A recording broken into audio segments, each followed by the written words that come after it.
of the breathing room. Now, every day without a really applied AI strategy is a day your team is making decisions that you don't know about, with data that isn't protected, using tools you haven't necessarily approved. And that's not a future risk. That is happening right now in your organization. And today we're going to be talking about the 3 things most leaders haven't connected yet, and why the cost of waiting, of putting in AI at a strategic level, is higher than you think. My name is Laura Chattington. I partner with organizations to embed AI into their workflows so they can save time, unlock more profit, add more value, and fully leverage AI to scale. And I'm here with Tara Lee, who has 20 years experience across health, social care, and the third sector, with a background of commissioning of over £500 million and a focus on driving transformational programs that deliver tangible outcomes. Now, right now, someone in your organization is putting sensitive information into an AI tool with no applied AI policy, when no real oversight. And yes, most people have a policy, but is it actually working or being applied? And you probably don't have any idea of the risk associated. And the question is what are you going to do about it? And we're going to cover sort of 3 areas that you need to be thinking about from a leadership perspective, right, Tara?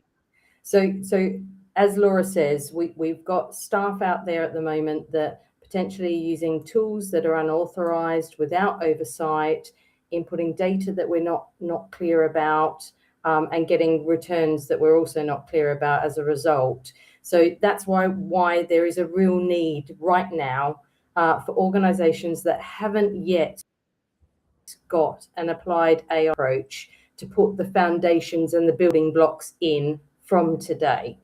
So, and actually, as we've said, no, I'm just gonna.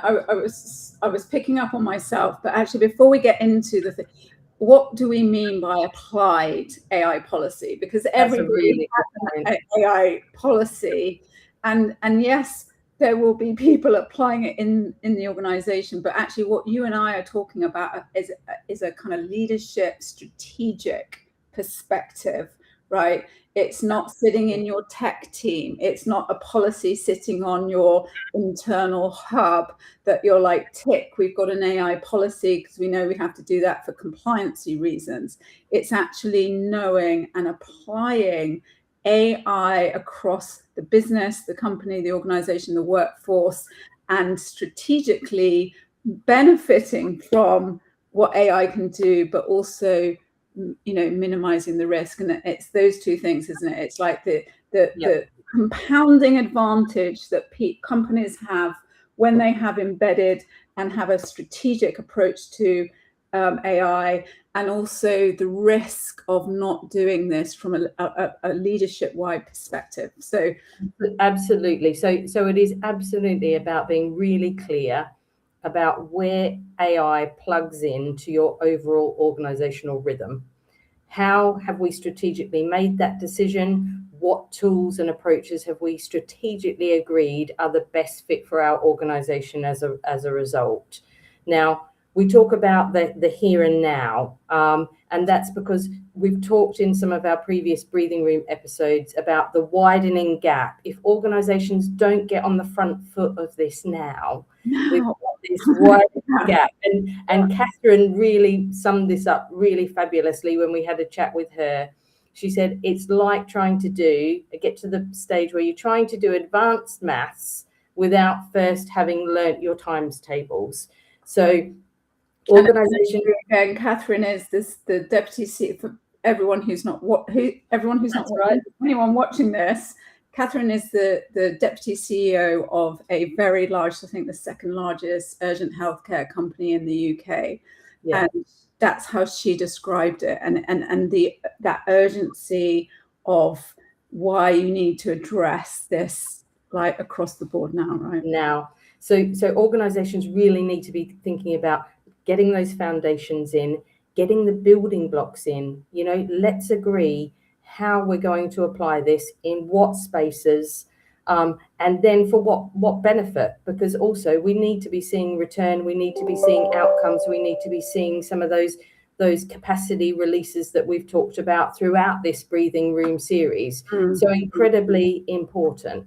And I think also to add to that is that the way that you do it is by getting, it's not something you just get your teams to do. You need to be benefiting from that capacity and that time back and that kind of acceleration of and compounding value for every single person in the company, from the CEO down to everybody in your teams, right?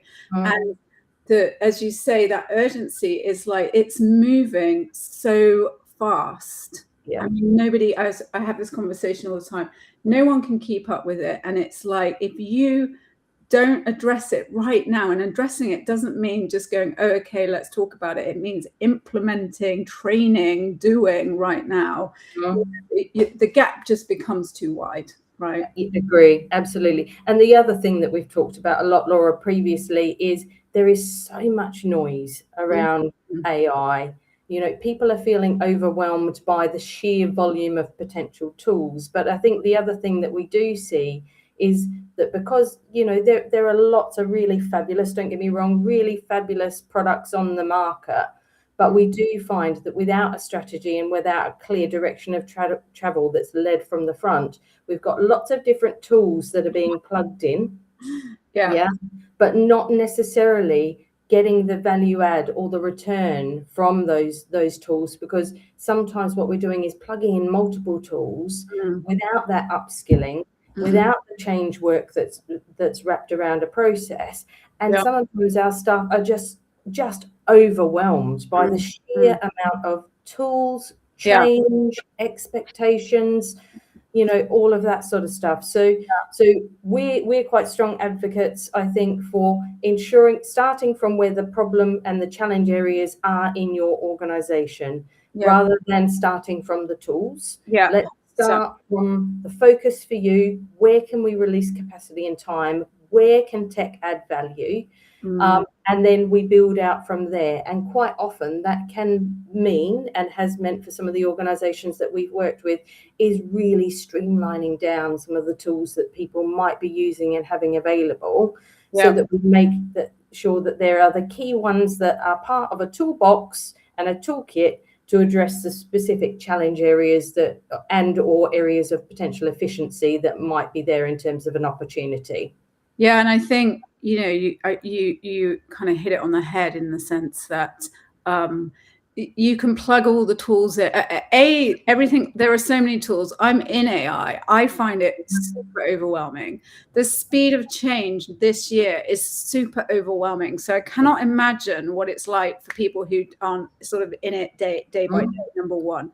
Number two is, you're absolutely, at the end of the day, it's tech and it's tools and it's applications and it's changing in how you do your works.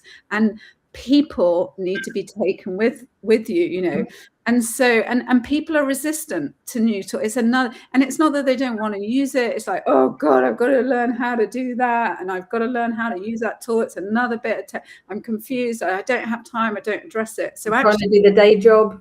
It's kind of like reversing the psychology of that and going, okay, right, where do you spend most of your time that AI can give you that time back, using the tools that are already sitting in your laptop, so you don't even have to think like that. And that's really where the value starts, right? Because once you start freeing everybody's time up, you then can start thinking more, more complex in what you're doing. But actually, that's the first move, right? Across the organization, right? No new text to look. You know what I mean? It's not plug this in, plug what that you have. Use what you've got. And then the I guess the final point of today's conversation is that even if those weren't good enough reasons to address this at a strategic level, the one thing is that everybody's using AI.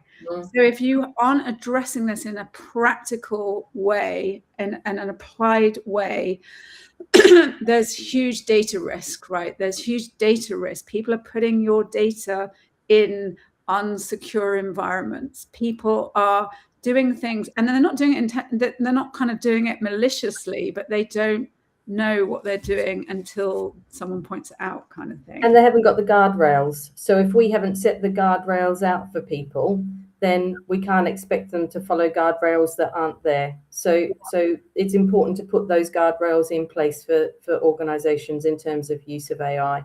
Yeah, because right now someone in your organization is putting sensitive information into AI. If you haven't applied this policy across the board, there's no oversight, and they don't have any idea of risk. So it's really about, what are you going to do about that? That's the urgency. And on the upside, there is all the compounding opportunity that AI brings to the organization that is going to be partnered with your people being able to see the opportunities and implement them. And that's kind of the big picture, isn't it?